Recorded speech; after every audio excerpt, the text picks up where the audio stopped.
اس سے پہلے جو بیان تھا اس کی ایک چیز کی طرف لوٹتے ہیں. ہم ذکر کر رہے تھے اپنے شیخ الاسلام ابن تیمیہ رحمۃ اللہ علیہ کا، اور بات چل رہی تھی کہ بہت سے لوگ، یہ خاص طور پہ دیوبند اور اہل حدیث حضرات کے یہ چھوکرے، یہ نئے نئے لڑکے جو تحقیق میں پڑے ہیں اور تصوف پہ اور تقلید پہ اور صحابہ کرام رضی اللہ عنہم کی شان میں گستاخیاں کرتے ہیں، نام دیوبند کا، نام اہل حدیث کا، ہم پورے وثوق اور یقین سے یہ بات مانتے ہیں اور پورے وثوق سے یہ بات کہتے ہیں کہ جو لوگ بدرجہ امامت و رہبری فائز تھے ان دونوں طبقوں میں، وہ دیوبندیوں یا اہل حدیثوں، کبھی صحابہ کرام رضی اللہ تعالی عنہ کو اس طرح برا بھلا نہیں کہا جس طرح. اب علمی اختلافات ایک الگ چیز ہے، اور کسی سے صاحب قلم لغزش ہو گئی، اللہ اس سے بھی درگزر کرے، لیکن عمومی طور پر دونوں مسالک میں ایسے لوگ نہیں ہیں. وہ خود صوفی ہیں، خاص طور پہ دیوبند کے اثرات، نقشبندی، چشتی اور قادری، تینوں سلسلوں کا ان میں زور رہا. سب چشتی صابری تھے. حضرت حاجی امداد اللہ صاحب مہاجر مکی رحمۃ اللہ سے لے کر نیچے تک نقشبندی تھے. حضرت شاہ رفیع الدین صاحب رحمۃ اللہ علیہ، اور پھر ان کے خلفاء شاہ عبد الغنی صاحب مجددی، حضرت مرزا مظہر جان جانا رحمۃ اللہ علیہ، یہ سارے مجددیہ سلسلے کے آگے، اور پھر مفتی عزیز الرحمان صاحب دارالعلوم دیوبند کے مفتی، سب نقشبندی تھے، قادری تھے. ندوہ والوں کو دیکھ لیں، حضرت مدنی نور اللہ مرکزہ کو دیکھ لیں، یہ دونوں ہستیوں کا تعلق دین پور شریف سے تھا، اور دین پور میں قادریہ سلسلے کے ذکر اذکار اب تک رائج ہیں. اس لیے قادری اور نقشبندیوں کی نسبت ان حضرات میں حضرت سید صاحب رحمۃ اللہ علیہ کے توسل سے، یہ سب ان چیزوں کے قائل. ان میں اب ایسے زبان دراز پیدا ہو گئے ہیں جو صحابہ کرام رضی اللہ عنہم پر تنقید کرتے ہیں تاریخ پڑھ کے، اور ایک پورا گروہ ہے جو کبھی اصحاب احد پہ تنقید کرتا ہے، کبھی ناصبی ہو گئے، اور امیر المومنین سیدنا علی رضی اللہ عنہ کی شان میں گستاخی کرتا ہے، اور یہ بہت بڑھ رہے ہیں. اور کبھی ان کا ایک گروہ حضرت معاویہ رضی اللہ عنہ کے شرف صحابیت سے قطع نظر ہو کے گفتگو کرتا ہے، اور ذرا حیا نہیں ہے کہ اللہ نے ان کے بارے میں کیا فرمایا. اللہ تعالیٰ نے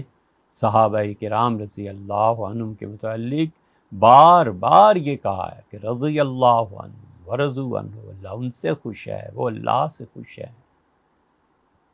اللہ نے فرمایا کرہ الیکم الکفر والفسوق والعصیان، اللہ نے تمہارے دلوں میں صحابہ رضی اللہ عنہ نفرت ڈال دی ہے کفر سے، شرک سے اور کبیرہ گناہوں سے، والعصیان صغیرہ گناہوں سے بھی تمہارے دل میں نفرت ڈال دی ہے. اس پہ کیا بات لکھی ہے شاہ عبد العزیز صاحب رحمۃ اللہ علیہ نے، ہم ابھی عرض کرتے ہیں.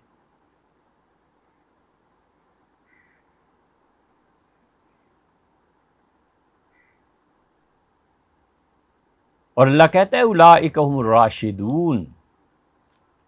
یہ راشد ہیں، مرتبہ رشد پر فائز ہیں صحابہ کرام رضی اللہ عنہ. اور اللہ ان کے بارے میں کہتا ہے کہ عفی اللہ عنہ،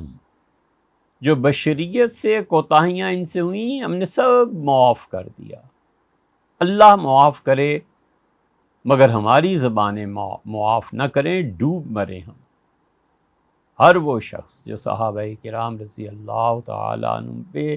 نقد کرتا ہے، تنقید کرتا ہے، پھر سہارا لیتا ہے جھوٹی روایات کا،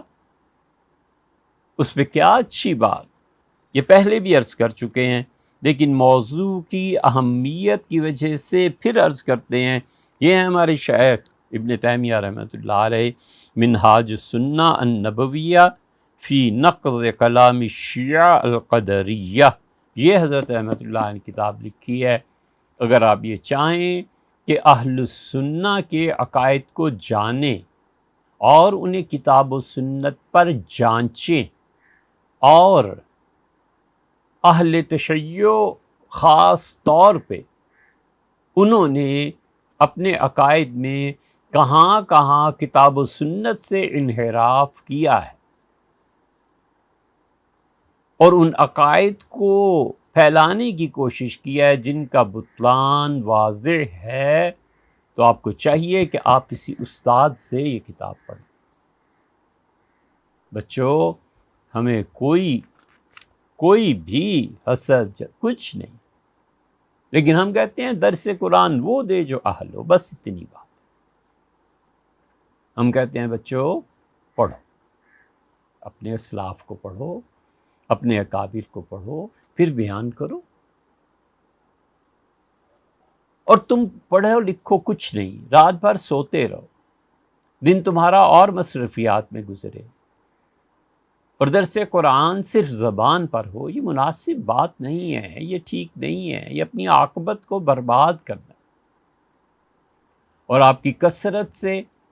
کہ ہر گلی محلے اب قرآن شروع ہو گیا، اور یونیورسٹی میں اور کالج میں، اور درس قرآن دیا اور یہ کیا اور یہ کیا،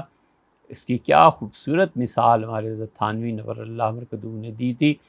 حضرت تھانوی رحمۃ اللہ علیہ نے فرمایا تھا، جس کا خلاصہ یہ ہے کہ فرمایا کسی کو ورم آ جائے، چہرہ سوج جائے، اور بچہ کہے کہ ماشاءاللہ بہت صحت مند ہو رہے ہیں، اب اس بچے کو کون سمجھائے کہ یہ مرض کی علامت ہے یا صحت مندی کی؟ جن میں اتنی عقل بھی نہ ہو، جن میں اتنی عقل بھی نہ ہو کہ وہ دست شناسی اور علم نجوم میں فرق کر سکے، وہ بھی اٹھ کے منہ آتے ہیں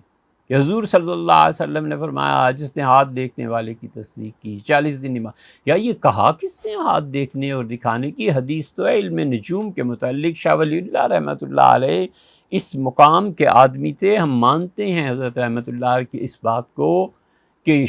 زہرہ اور شمس اور فلاں فلاں ستارے جب اپنے عروج پہ تھے تو انہوں نے ہم سے یہ کہا، ہم نے ان سے یہ کہا۔ شاہ ولی اللہ رحمۃ اللہ علیہ کیا سمجھتے ہو؟ وہ کہ معمولی آدمی تھے، کمال کے آدمی، ہر شخص حدیث میں جا کر انہی کے در پہ سلامی پیش کرتا ہے اور حاضری دیتا ہے۔ اب ایک احمق کو یہ بھی نہیں پتا کہ دست شناسی اور علم نجوم میں فرق کیا ہے، وہ بھی لکھ رہا ہے سوال بھیج کے، یار پڑھو۔ صرف اتنی سی بات ہے کہ درس قرآن دو، ایک ایک بچہ درس قرآن دے، بسم اللہ پڑھا لکھا نہ کرو،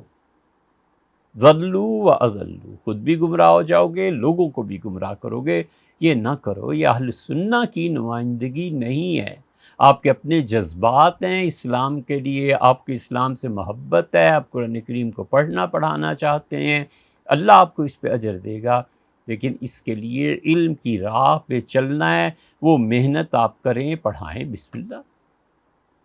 پھر تو بڑے ہی بددین آدمی ہے جو آپ پہ اعتراض کرے نا۔ لیکن بچوں، آپ نے پڑھا نہیں ہے، آپ جانتے نہیں شاطبی کون ہے، آپ جانتے نہیں کہ ابن عربی کون ہے، آپ جانتے نہیں کہ ابن تیمیہ رحمۃ اللہ علیہ کون ہے، آپ جانتے نہیں کہ جن کا نام لیا ہے، اور بہت سے، ابن نجیم، ابن حمام رحمہم اللہ، یہ کون ہے، اور ان کو پڑھنا اور سمجھنا تو ایک ہفتہ خواں سر کرنا ہے۔ آپ ان میں سے کچھ نہیں جانتے اور آپ کہتے ہیں خدا کی کتاب کی تشریح کریں، پھنس جائیں۔ دنیا میں اہل علم کے سامنے اور قیامت میں ڈر ہے کہ اگر اللہ نے معاف نہ کیا تو پروردگار عالم کی بارگاہ میں کیوں آپ ان ہتھ کنڈوں کو استعمال کرتے؟